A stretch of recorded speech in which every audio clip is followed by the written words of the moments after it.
నాకెంత ఆనందం అంటే నేను పోలవరాన్ని ఒక యజ్ఞం మారిగా ప్రారంభించాను. సోమవారం పోలవరం చేసుకున్నా.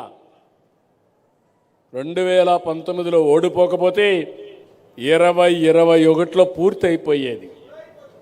ఇప్పుడు ఏమైంది? పోలవరం గోదావరిలో ముంచేశారు. అప్పట్లో మళ్ళీ వచ్చాం.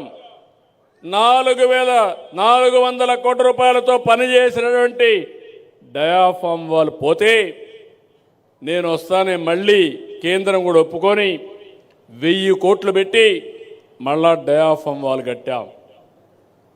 ప్రాజెక్టు కాస్ట్ పెరిగింది, అయినా కూడా పూర్తి చేస్తున్నాం.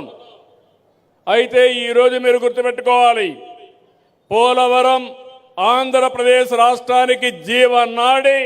ఇది ఒక వరం అని మరొకసారి మీ అందరికీ విజ్ఞప్తి చేస్తున్నా.